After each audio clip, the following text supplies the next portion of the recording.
In 1764, Greenville asked Parliament to approve the Sugar Act, which put a new tax on molasses. The Sugar Act replaced an earlier tax which had been so high any merchant who had paid it would have been driven out of business. As a result, most colonial merchants simply avoided the tax by smuggling molasses into the colonies. Often they bribed tax collectors to look the other way. The Sugar Act of 1764 lowered the tax. At the same time, the law made it easier for British officials to bring colonial smugglers to trial. Greenville made it clearer that he expected the tax to be paid. The Stamp Act was an act made by the Parliament of Great Britain. It was directed to American colonists. Britain decided to raise prices and add tax to everyday American items just to get more money. Everyday items consisted of legal papers, newspapers, and even dice. This made the Americans incredibly angry. More than 2,000 British soldiers occupied the city of 16,000 colonists. American colonists rebelled against the taxes. They found representation rallying around the city. The cry, "No taxation without representation." People pelted the guard with snowballs. The violence escalated. Once the first shot rang out, other soldiers opened fire, killing 5 colonists.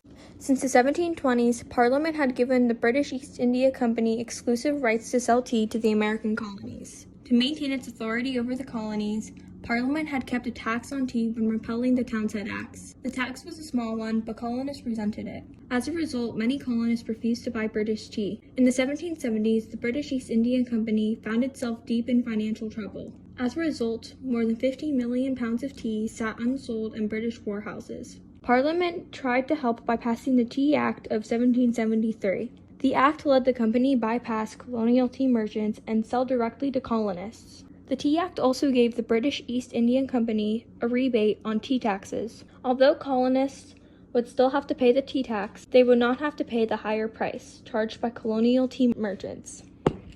As a result, the tea itself would cost less than ever before. To the surprise of Parliament, colonists protested the Tea Act.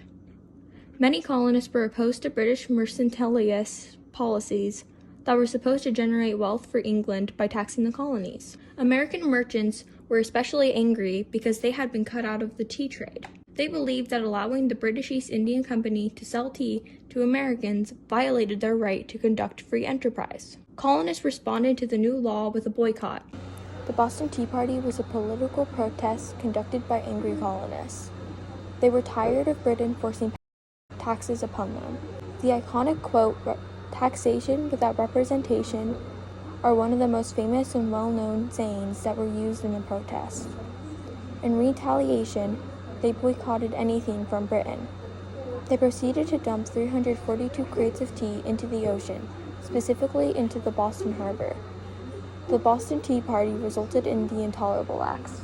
Just a few weeks after the battles at Lexington and Concord on May 10, 1775, colonial delegates met at the Second Continental Congress in Philadelphia. The delegates represented the 13 colonies. Most of the delegates still hoped to avoid a final break with Britain. After much debate, the delegates sent a petition to King George. In the Olive Branch petition, they declared their loyalty to the king and asked him to repeal the Intolerable Acts. George III was furious when he heard about the petition. The colonists, he raged, were trying to begin a war for the purpose of establishing an independent empire. The king vowed to bring the rebels to justice. He ordered 20,000 more troops to the colonies.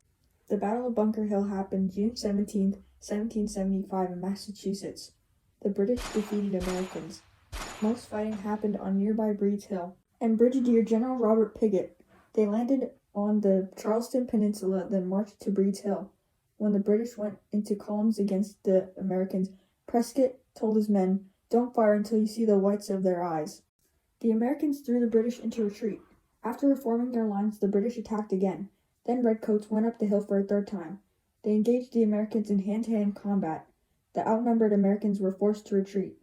Patriot gunfire had cut down some 1,000 enemy troops, with more than 200 people killed and more than 800 wounded. The British had won the so-called Battle of Bunker Hill and Breed's Hill. The Charleston Peninsula fell firmly under the British control.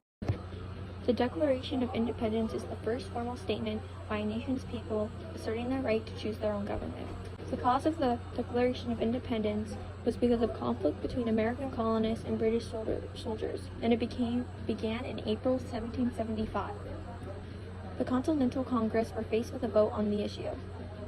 In mid-June 1776, a five-man committee, including Thomas Jefferson, John Adams, and Benjamin Franklin, was tasked with drafting a formal statement of the colony's intentions.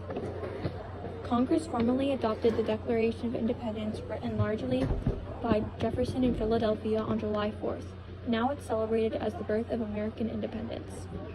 On December 22, 1775, the British Parliament prohibited trade with the colonies. Congress responded in April of 1776 by opening colonial ports.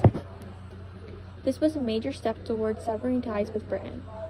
By February of 1776, colonial leaders were discussing the possibility of forming foreign alliances and began to draft the model treaty that would serve as a basis for the 1778 alliance with France.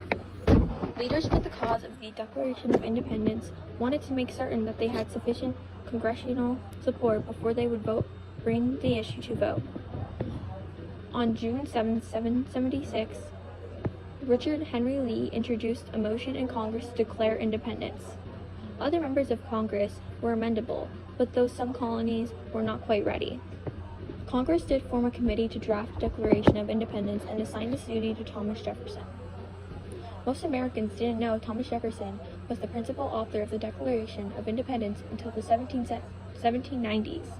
Before that, the document was seen as a collective effort by the entire Continental Congress. The Declaration of Independence was heavily influenced by John Locke's social contract idea in his second treatise of government.